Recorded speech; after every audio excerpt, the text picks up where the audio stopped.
Nous avons bombardé Belgrade pendant 78 jours. Qu'est-ce que nous voyons en regardant en arrière? C'était quoi le sens? Le sens, c'était de détruire la Serbie et construire les deux États, Kosovo et Serbie. Et à Kosovo se trouve la base militaire des États-Unis. Pourquoi est-ce qu'on a fait ça? Pour y mettre la base militaire des États-Unis. Tout est décrit dans les documents. Par exemple, la reconstruction de la défense de l'Amérique. Ce qui est indiqué que les Balkans sont le nouveau territoire pour les États-Unis. Nous avons besoin de nos pièces sur le champ de bataille. On tâche de mettre nos militaires sur tout l'avant-front dans le monde entier. Nous avons voulu construire la nouvelle base et la Serbie, ils n'ont pas aimé la Serbie, ils ont séparé le pays et ensuite nous avons déchiré la Serbie et nous avons construit le nouveau État Kosovo. C'était en 1999 et c'était non pour sauver la population des musulmans. Il fallait tout simplement sauver l'industrie militaire des États-Unis. C'est-à-dire, nous avons tué des gens, nous avons détruit la ville et ce n'est pas important pour nous. C'était pas tout à fait supposé à le discuter. En 2002, nous avons quitté le contrat de la défense antimissile. C'est-à-dire les États-Unis ont commencé à mettre des missiles en Pologne et à la Roumanie. C'est à quelques minutes de Moscou. Pourquoi vous les placez maintenant? C'est-à-dire en 2004, l'OTAN a élargi encore ses frontières encore pour 7 pays. Les pays baltes, la Slovénie, la Slovaquie. C'est-à-dire tout est décrit dans le plan. On entoure la Russie en 2007. Poutine a fait son discours très direct, très fort dans la conférence de Munich. C'est-à-dire, qu'est-ce qu'il a dit? En 1990, vous avez promis que le temps ne va pas s'élargir. C'était la promesse à Gorbatchev et à Poutine. Vous avez menti plusieurs fois et vous ne dites pas que vous avez dit cela. Mais il y a des documents, il y a des milliers de sites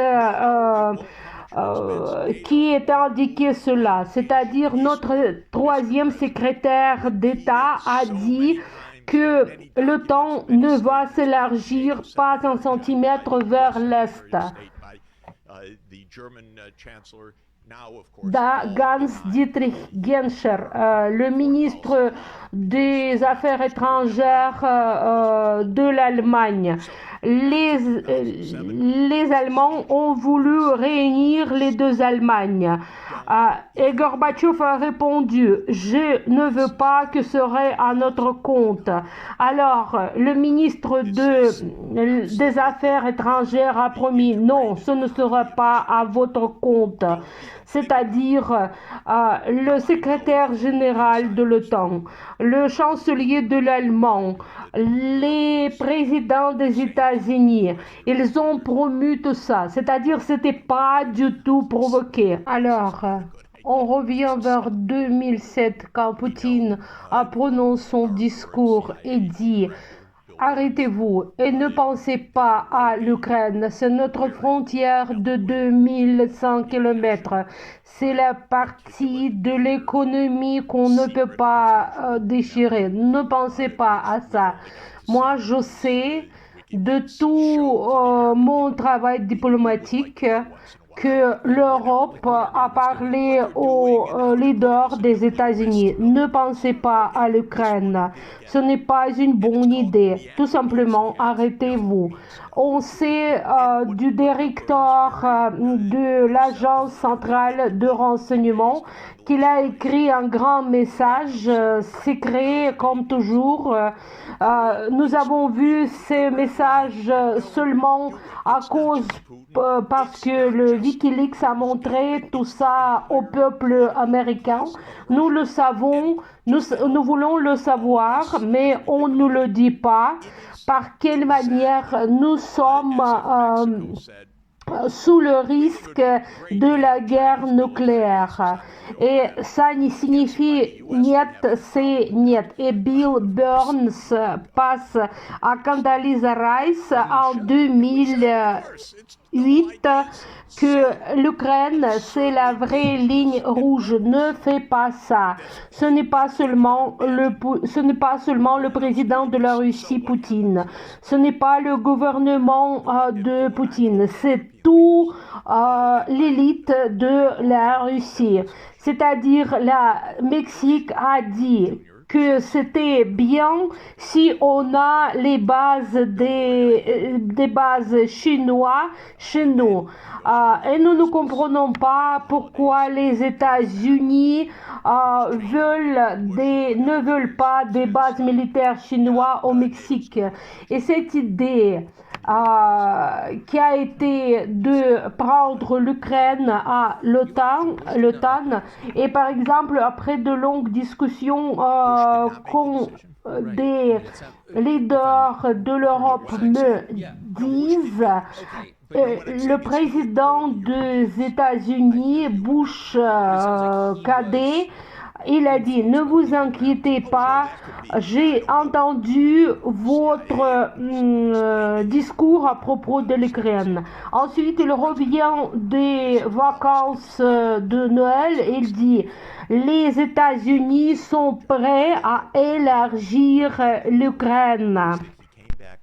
C'est-à-dire, le président Bush n'a pas fait cette décision.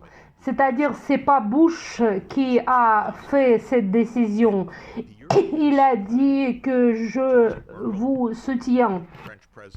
C'est-à-dire, Bush a été influencé par son entourage. Si c'était le service central de renseignement, ou bien si c'était quelqu'un d'autre, ce n'était l'affaire de l'Europe de nous parler à propos de l'Ukraine. Je ne sais pas ce qui s'est passé.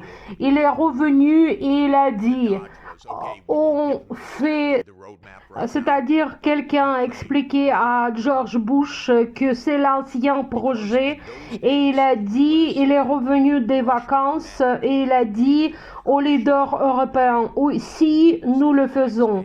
Et ensuite, c'était le summit en 2008 et le chancelier allemand, tout le monde, le président de la France, tout le monde a dit, ne fais pas ça, c'est vraiment dangereux et c'est la provocation.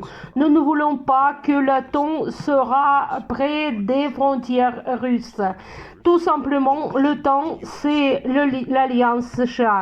Ils ont pris l'obligation à eux de devenir que l'Ukraine deviendra le membre de l'OTAN. Parce que à l'époque déjà, c'est Poutine qui est venu à Budapest et a dit il ne faut pas le faire. C'est notre ligne rouge de base. Ne fais pas ça. Les États-Unis n'entendent rien de ça. C'est le plus grand problème. Les néoconservateurs croient vraiment que les États-Unis peuvent faire ce qu'ils veulent. C'est-à-dire, ils n'ont pas raison, ils gâtent tout, ils attirent notre pays dans les guerres pour des milliards de dollars, mais ils croient toujours que c'est le monde unipolaire et que nous sommes le pays le plus puissant du monde.